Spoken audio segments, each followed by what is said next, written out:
Je suis avec Alain Brunel, qui est député communiste du Nord. Bonjour. Bonjour. Merci d'être avec nous. Parlons du budget de la Sécu et de l'hôpital public. Budget de la Sécu, pourquoi? Parce que les discussions ont commencé à l'Assemblée nationale. Agnès Buzyn sera mon invitée à 8h35, 9h tout à l'heure. Le budget de la Sécu, déficit de 5 milliards 100 millions d'euros l'année prochaine en 2020. Vous dites que le gouvernement tue la sécurité sociale, c'est-à-dire?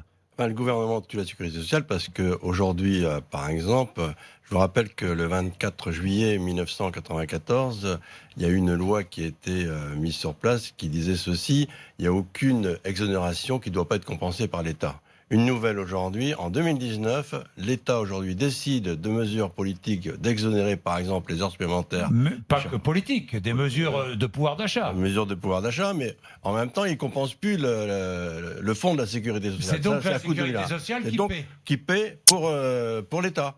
Et donc ça, c'est pas normal. C'est facile de prendre des décisions et aujourd'hui de ne pas les assumer. Et donc, il dit on n'assume pas. Ça représente 3 milliards sur les 5 milliards. 3 milliards 5, ça représente 3 milliards 5. Oui. Bon, ça, c'est les premières mesures, mais ça, c'est pas normal. Donc, il faut effectivement qu'on revienne un petit peu en arrière. Il faut une compensation de l'État. Il faut une compensation. L'État ne doit pas aujourd'hui décider quoi que ce soit sans compenser. C'est ça la politique. Et c'est ça qui est important. Parce que la sécurité sociale, il faut rappeler aujourd'hui que chaque personne peut bénéficier de la sécurité sociale, quelle que soit sa situation sociale. Enfin, elle continuera à payer la sécurité sociale, évidemment.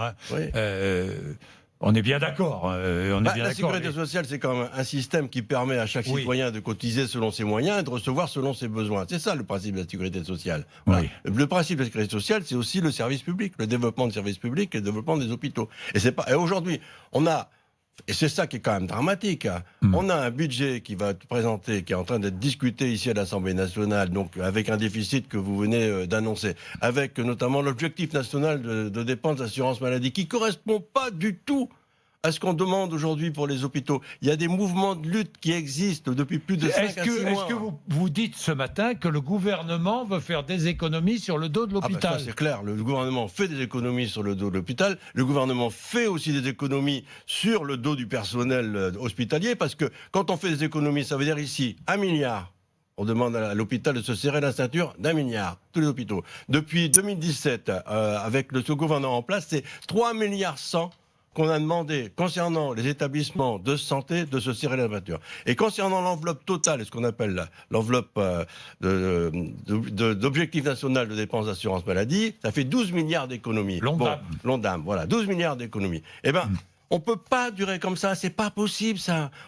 Il faut écouter ce qui se passe dans les urgences, avec le collectif interurgence, avec les syndicats. Il y a eu une tribune qui a été signée par 2300 personnes professionnelles de la santé qui dit: Madame Buzyn, il faut des états généraux, ça ne va plus. Il faut quoi maintenant? Il faut un plan d'urgence pour l'hôpital? L'état d'urgence. Il faut un plan d'urgence pour l'hôpital. Il faut revenir aujourd'hui sur une enveloppe qui soit beaucoup plus importante. Parce que 750 millions d'euros annoncé.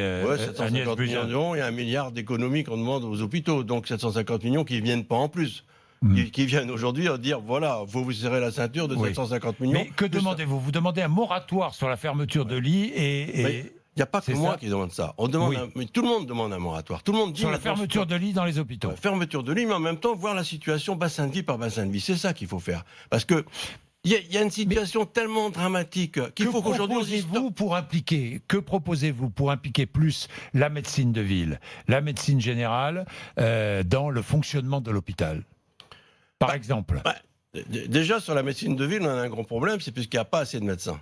Ça, c'est la première chose. Donc, il n'y a pas assez de médecins. Aujourd'hui, il faut regarder comment on peut travailler mieux.